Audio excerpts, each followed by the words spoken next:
اس کے مسائل کا جو حل ہے اس مسئلے کا، اس کی طرف ہم لوگ آگے بڑھنے لگے ہیں کہ اب آپ کو روٹ سمجھ آ گئی ہے کہ کہاں سے یہ جنم لیتا ہے، اب اس کو حل کیسے کرنا ہے۔ بیسیکلی یہ جو اسپریچویلٹی کا ایشو ہے اور آپ کی کمزور روحانی حالت کا بیسیکلی کی وجہ سے یہ ہوتا ہے،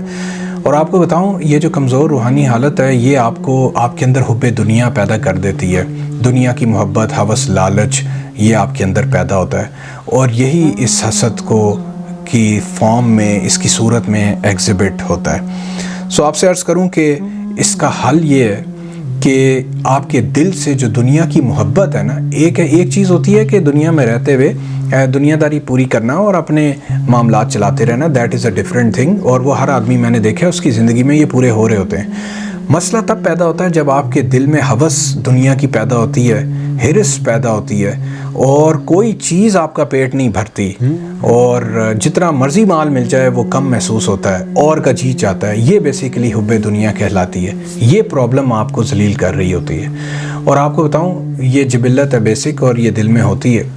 اس کو بیسیکلی نکالا جاتا ہے، اللہ کی محبت سے ریپلیس کیا جاتا ہے۔ جس دل میں بھی اللہ کی اور اللہ کے نبی کی محبت آ جاتی ہے، صرف اور صرف اس دل سے دنیا کی محبت نکلتی ہے، ادروائز یہ جان نہیں چھوڑتی، یہ میں آپ سے عرض کر دوں۔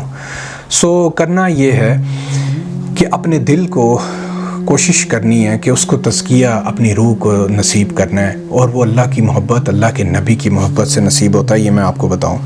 پھر بگر پکچر کلیئر ہونے سے بھی ہوتا ہے۔ جب آپ کو یہ یقین ہو جاتا ہے، یہ پتہ چل جاتا ہے کہ دنیا کی حیثیت کتنی ہے اور کتنی دیر کے لیے ہے،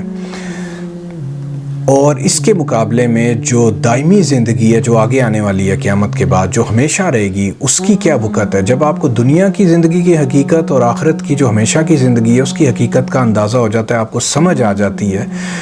پھر آپ جو ہے اس کے اوپر قابو پا سکتے ہیں، اور آپ دنیا میں جتنا بھی آپ کو عطا ہوا ہے یا نہیں ہوا اس کے اوپر صبر سے اور آرام سے، طریقے سے، تمیز سے زندگی گزار کے جا سکتے ہیں۔ سو بیسیکلی یہ بگر پکچر بھی کلیئر ہونی بہت ضروری ہے، اور یہ چیزیں ملتی ہیں اللہ کے قرب سے۔ اب آپ سے شیئر کرتا ہوں کہ آپ کس طرح اپنے دلوں کو اللہ کی طرف لے جا سکتے ہیں، اور اپنے دلوں کو اللہ کی اور اللہ کے نبی کی محبت سے بھر سکتے ہیں۔